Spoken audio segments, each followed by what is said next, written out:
From the outside, our house looked normal. A little one-story brick home sitting at the end of a quiet street. Neighbors waved when they saw us, and the grass stayed trimmed just enough so nobody asked questions. But inside, it was a whole different world. I was 8 years old when I first realized our home wasn't safe. My father, a big man with hands that worked construction by day, brought those same heavy hands home at night. The first time I saw a bruise on my mama's face, she told me she slipped while cleaning. Even as a child, I knew she was lying. Mama was soft-spoken, the kind of woman who could cook a whole meal out of nothing and still serve it with love. She smiled even when she was tired, and her hugs always smelled like cornbread and cocoa butter. But that smile didn't always reach her eyes. At night, when Daddy's temper flared, her eyes told the truth her lips never said. It started small, yelling about dinner being too cold, slamming doors when the bills stacked too high. But yelling turned to pushing. Pushing turned to slapping, and before long, slaps turned to fists. Every night felt like walking into a storm. I remember sitting in my room, clutching my pillow, praying the walls would block the sound. But they never did. The thuds, the crashes, the muffled cries, they traveled straight through those thin walls. That house may have looked safe from the outside, but inside, it was built on fear. Mama tried to protect me. She'd cover her bruises with makeup, and when I asked what happened, she'd smile weakly and say, "Baby, don't worry, I'm fine." But I knew she wasn't. No child should ever learn what fear looks like in their mother's eyes. Sometimes I'd lie awake, staring at the ceiling, wondering if tomorrow would be better.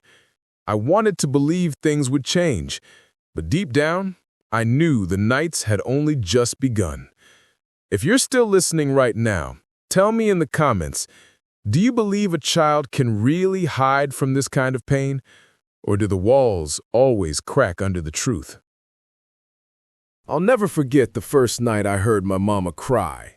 It wasn't a normal cry, not like the tears I'd seen when she was watching a sad movie or cutting onions in the kitchen.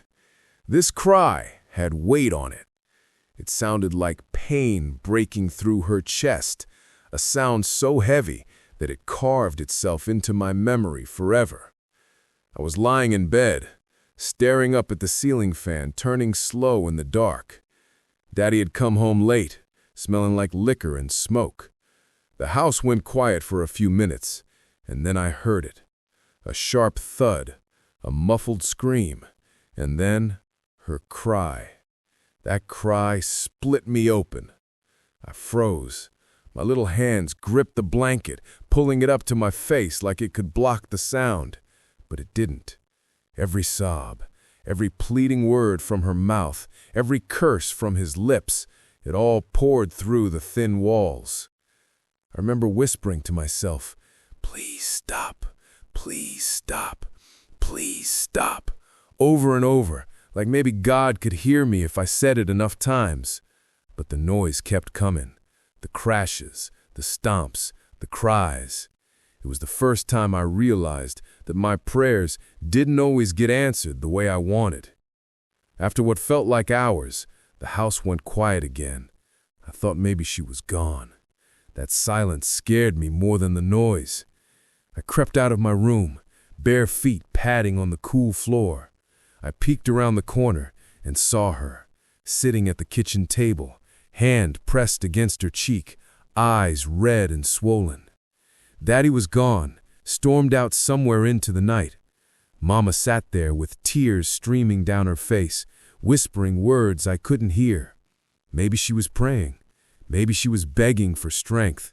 All I know is that the sight of her broken like that made me feel smaller than I had ever felt in my life.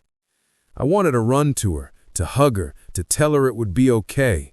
But I was just a kid, and kids don't always know how to carry pain that heavy. So instead, I stood frozen in the doorway, watching her sob into her hands. That was the first time I understood that crying wasn't always about sadness. Sometimes crying meant survival. Sometimes it was the only way to let the pain out without exploding. And from that night on, I knew my mama was fighting a battle nobody else could see. If you're listening right now, let me ask you this. Have you ever heard a cry so heavy it changed the way you looked at someone forever? If you have, type yes in the comments. Let's talk about it in the chat, because some cries never leave your heart. The days were quiet enough to fool anybody. Sunlight would pour through the curtains, Mama would hum while cooking breakfast, and Daddy would head to work with his lunch pail in hand. To the neighbors, we looked like any other family on the block. But the nights were the worst. That's when the mask came off. That's when liquor sat heavy on Daddy's breath and rage filled up the house like smoke. Every evening had the same rhythm. First, the front door slamming hard enough to rattle the picture frames. Then, the heavy stomp of boots across the floor. Mama would stiffen up, her eyes darting toward me like she was trying to warn me without words. The night I stepped in, it wasn't brave. It was automatic, like how your hand moves away from a hot stove before your mind thinks about it. Daddy came home louder than usual, keys hitting the table like a warning bell. He smelled like diesel and cheap whiskey, the kind that burns twice, once on the way down, and again when it comes back out as rage. Mama set a plate in front of him, hands shaking, just enough for me to notice. He took one bite, frowned, and flipped the whole plate across the kitchen. Rice stuck to the wall like snow that didn't know where to fall. Mama whispered, "I'll make another," and that's when he grabbed her wrist. I didn't think. I just moved. 1 second, I was in the hallway. The next, I had both hands on his arm, pulling with everything I had. Daddy's head turned slow, eyes narrowing like he was trying to remember who I was. Then, his jaw clenched, and the room got smaller. Mama blurted, "Baby, no!" and reached for me, but he jerked free and squared up like I was a stranger in his house. He didn't hit me with a fist, not that night. He shoved me so hard, my back slammed the cabinet, and the dishes inside rattled like they were scared too. I saw stars, the kind that don't grant wishes. Mama lunged between us, hands up, tears streaking through her makeup. "Please, he's a child," she said, and Daddy's mouth twisted into something I didn't know how to name. He stepped back, chest rising and falling like a bull held by a rope that could snap any second. That's when I spoke without realizing I was speaking. "If you touch her again, I'm calling the police." The room froze. Mama gasped like I'd pulled a razor from my pocket. Daddy tilted his head, smiled without smiling, and said, "Boy, you think a phone gonna save you?" If you're still listening, let me know what you think so far in the comments about what's going on in the story. What would you tell that boy to do right here? Type it in the chat. He reached past Mama and put his finger in my face. The nail was dirty from a day's work, and the skin on his knuckles was cracked, proof that pain was his first language. "You eat because I work. You sleep here because I pay." I stared right through his words and held on to a truth I couldn't explain yet. Money can build a house, but it can't make it home. Mama pulled me behind her. Her back was a shield, her whisper a bandage. "Go to your room." But my feet didn't move. I looked at the phone on the wall, the long spiral cord hanging like a lifeline. Daddy followed my eyes and laughed, a low, rough sound that made my hairs on my arms stand up. He walked over, yanked the cord from the jack, and dropped it on the floor like a dead snake. The next minute stretched thin. He stomped down the hallway, checking doors like a warden. I grabbed Mama's hand and squeezed until she winced. "We can run," I said. "Where?" she asked, eyes glossy, voice small. I didn't have an answer. Fear isn't just loud. Sometimes it's heavy. It sits on your chest and makes thinking feel like climbing a hill with broken legs. He came back, calmer, in the way thunder gets quiet just before the next strike. He grabbed his coat and muttered, "Food better be right when I get back." The door slammed. Silence rushed in, and with it, the sound of our breathing. Mama leaned against the counter like it was the only thing holding her up. I picked up the phone cord and tried to thread it back into the wall with trembling fingers. "Baby," she said, "thank you." but don't do that again." Her voice wasn't angry. It was tired, the kind of tired that sits in your bones and sets up a chair. I wanted to argue, to tell her I wasn't going to watch this anymore, that I'd rather sleep on a sidewalk than watch her bleed, but all that came out was, "I'm sorry." She touched my cheek, flinched at her own pain, and tried to smile anyway. That night, I moved things around my room like a soldier planning a defense. I slid my dresser in front of the door, not because I thought it could stop him, but because I needed to feel like I could stop something. I hid a small flashlight under my pillow, a notepad in my drawer where I wrote down names and numbers from a tattered school flyer, the counselor, the nurse, emergency services. I didn't know when I'd use them. I only knew I would. Lying there, eyes open in the dark, I heard Mama moving softly through the house, dishes clinking gentle, water running low, a chair sliding back across linoleum. Survival has a sound, and in our house, it sounded like a woman cleaning up a mess she didn't make. I whispered into the dark, "I'll get us out." I didn't know how, but some promises don't wait for plans, they just need a witness. If you're still here with me, type "protect her" in the chat. And tell me this, should the boy call for help even if his mama says no? Drop your thoughts. Somebody reading might need your courage tonight.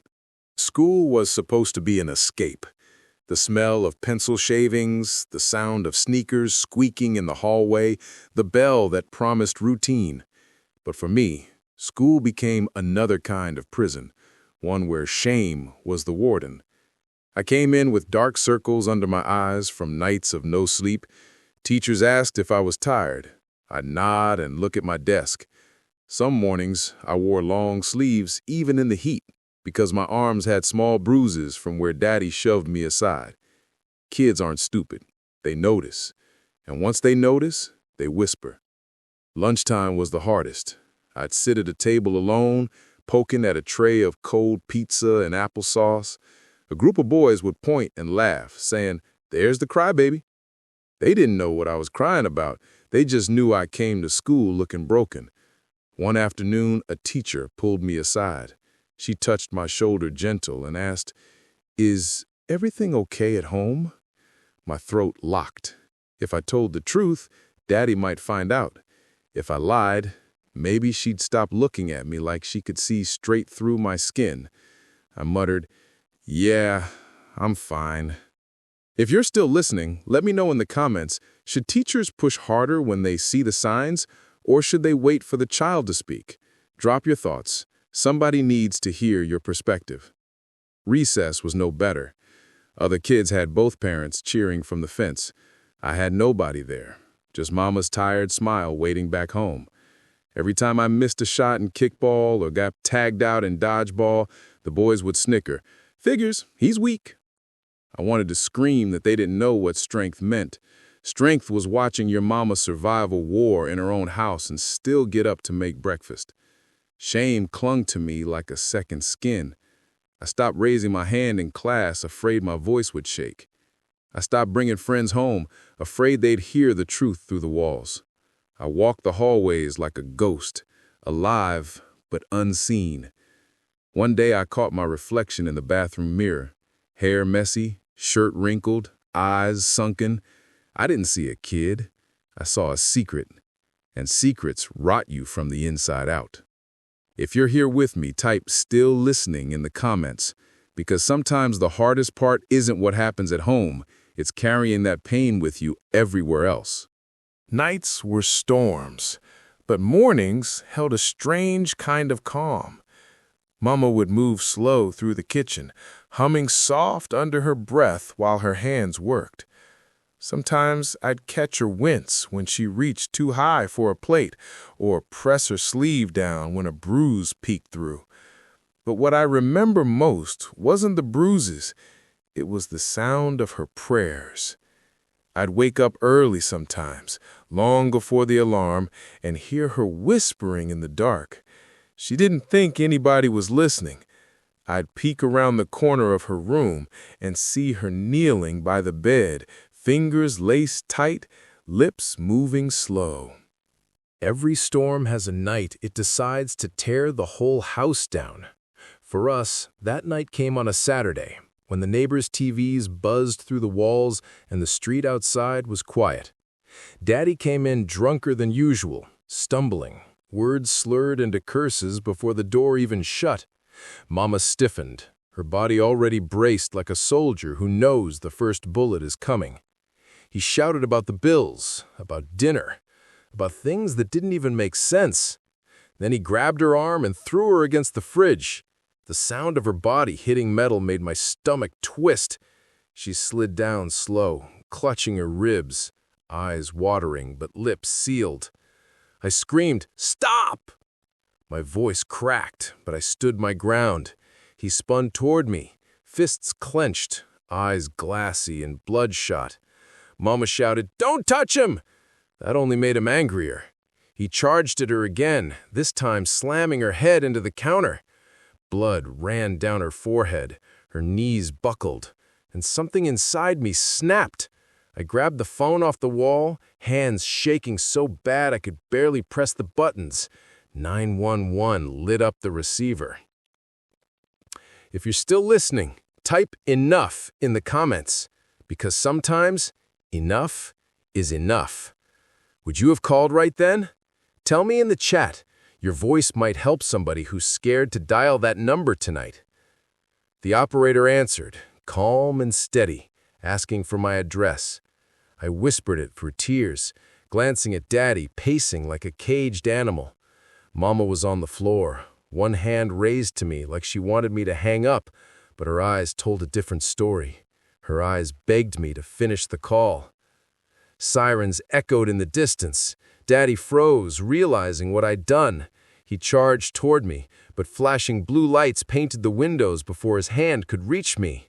The banging on the door shook the whole house. Police stormed in, voices booming, "Get down! Hands behind your back!"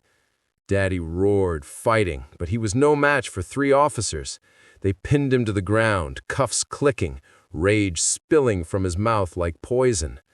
Mama lay crumpled against the counter, blood dripping from her brow.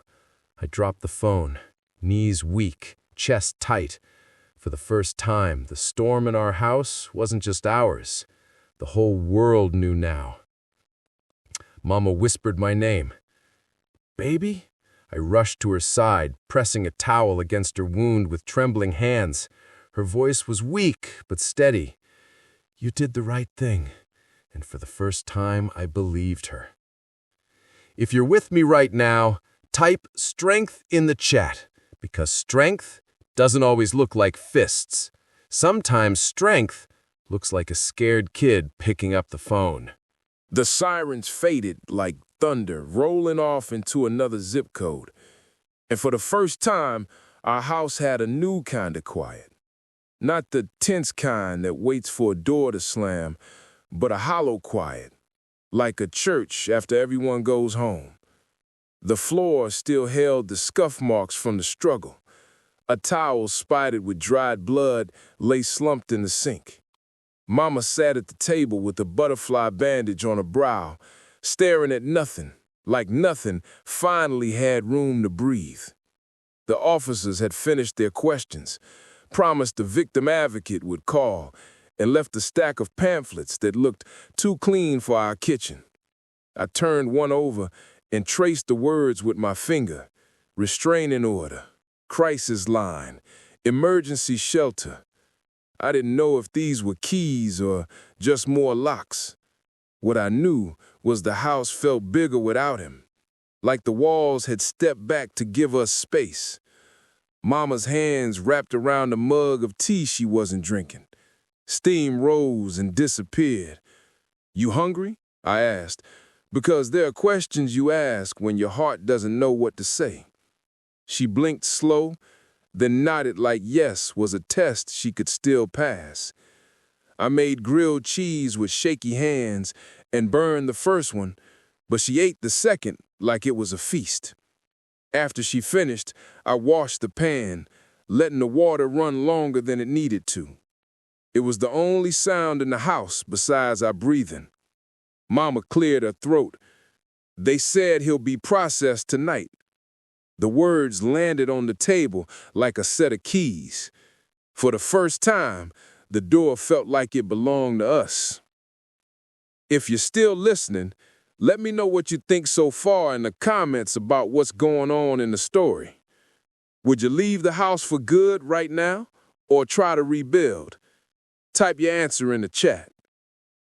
We moved slow through the evening, picking up what the storm had thrown down. I righted a chair.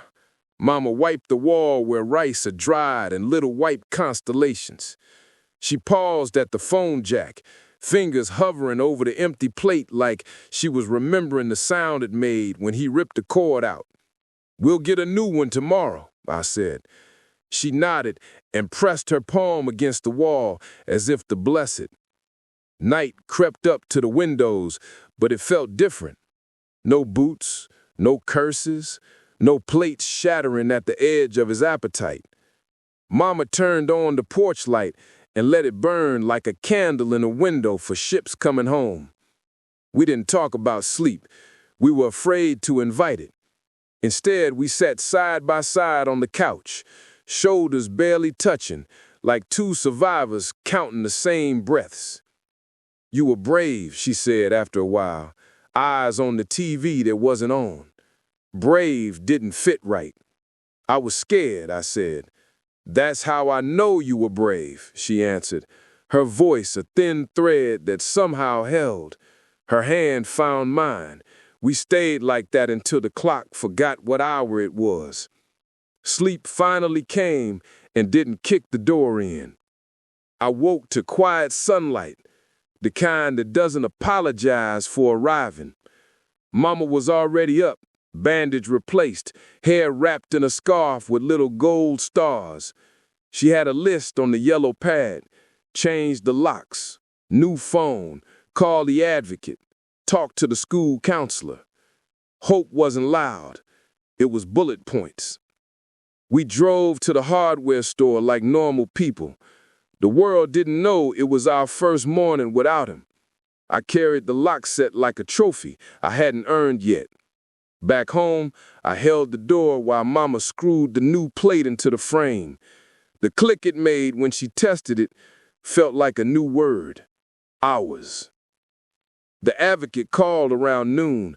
Mama spoke softly, eyes moving to me and back to the floor. "Yes," she said, "we'll come in." She hung up and looked at me. "They're going to help with a protective order." The phrase stiff in her mouth like a foreign dish she was learning to like. We ate sandwiches and didn't talk about the future like it was a cliff. Instead, we talked about little things: laundry, the church rummage sale, the neighbor's noisy cat. Healing didn't arrive on a trumpet. It came like a man sweeping glass into a dustpan. Slow, careful, persistent.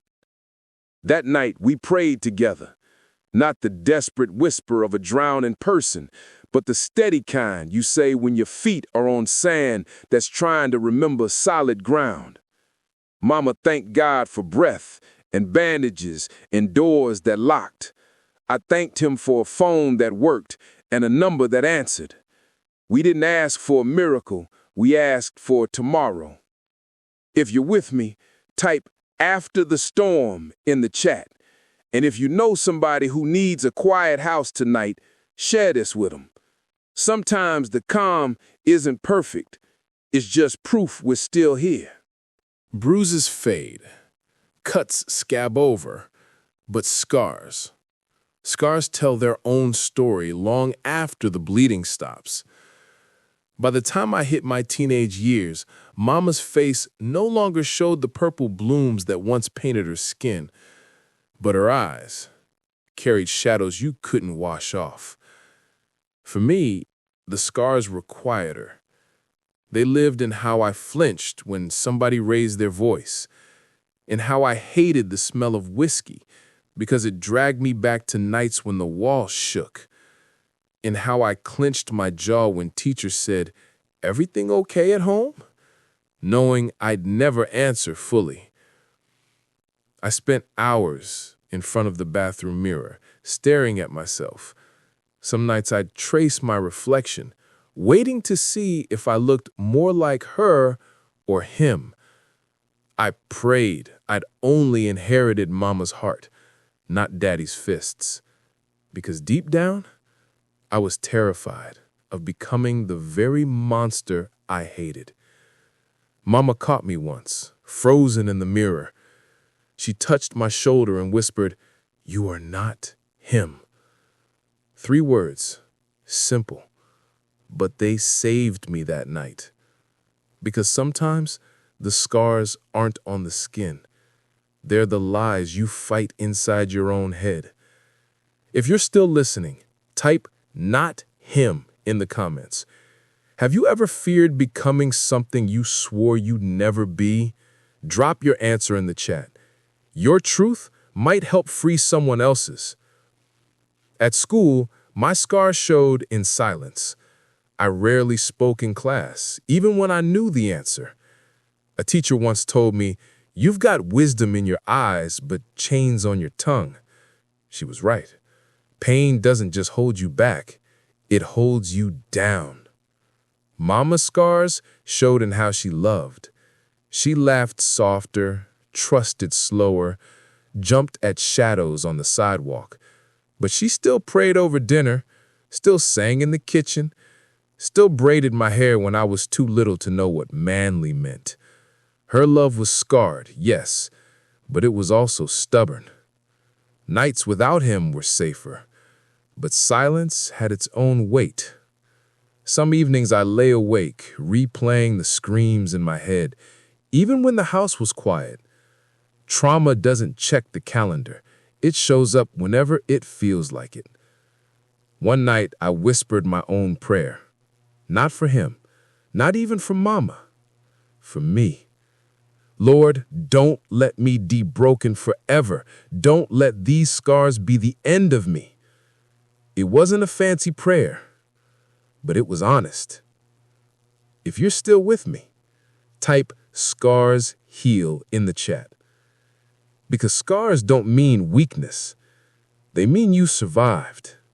And survival is a kind of strength that never fades. The house didn't turn perfect after the sirens. Some days were soft, some days were sore. Mama kept her list on the fridge: appointments, phone calls, locks changed, next steps. I kept my own list inside: breathe, forgive slowly, don't let anger raise you. Healing wasn't a door we walked through, it was a hallway we learned to keep walking. There were court dates and questions, rooms that smelled like taper and coffee where strangers decided things about our life. Mama held my hand sometimes, and sometimes I held hers. When they asked if we were safe, she said yes with a voice that remembered how to shake, but chose not to. I watched her say new words: boundaries, order, advocate, like tools she finally knew how to use. Nights changed their sound. No more boots, no more breaking plates. We learned what silence really felt like. Not fear, hiding, but peace taking a seat. Mama still prayed in the mornings, only now I prayed with her. I grew older, taller, broader in the shoulders, but the most important growth was inside. I learned that strength isn't how hard your fist lands, it's how steady your hands are when you're holding someone who hurts. I learned that love isn't a whisper that excuses pain, it's a voice that chooses safety. If you're still listening, let me know what you think so far in the comments about what's going on in the story. If you could send one message to a family living in fear tonight, what would you say? Drop it in the chat. I won't lie, some memories still show up uninvited. A slammed car door makes my chest tighten. A certain cologne turns my stomach. But scars don't mean ruined, they mean repaired. And repaired things are often stronger at the break. One evening, years later, I found Mama at the table with a cup of tea, the steam curling like a ribbon. Her brow was smooth where stitches used to be. We didn't talk about him, we talked about dinner, the price of eggs, the neighbor's new puppy. Normal is a miracle we don't clap for enough. Before bed, she touched my arm and said, "Baby, pray us out." I nodded. And right there, 2 hands, 1 kitchen, 1,000 memories, we lifted the kind of prayer that turns broken floors into altars. Father God, we bring you every house that looks fine from the sidewalk but shakes after dark. We bring you every mother hiding bruises and every child counting footsteps in the hallway. We bring you the men who lost their way, whose hands learned violence instead of gentleness. We bring you fear, and we ask for courage. We bring you chaos, and we ask for peace. For the ones who feel trapped, open doors. For the ones who feel voiceless, send help that listens. For the ones who did harm, break the chains of rage and teach their hands to heal. Cover children who sleep with shoes by the bed, ready to run. Cover mothers who smile through pain so their babies can eat in peace. Teach us that love does not bruise. Teach us that forgiveness does not mean returning to danger. Teach us that redemption can happen in a shelter, in a courtroom, in a classroom, or in a quiet kitchen where 2 people whisper, "We made it through today." Heal bodies, heal memories, heal homes. And Lord, for our house, thank you for breath, for locks that click, for mornings that don't apologize, for prayers that kept us alive when we did not know how. Keep us walking this hallway called healing until every door opens to peace. In Jesus' name, amen. If you're here right now and you need help, type HELP in the comments so this community can rally around you. And if you believe God still saves broken homes, type AMEN and share this with someone who needs light tonight. From savage to saved, if you believe God still saves, type AMEN and subscribe.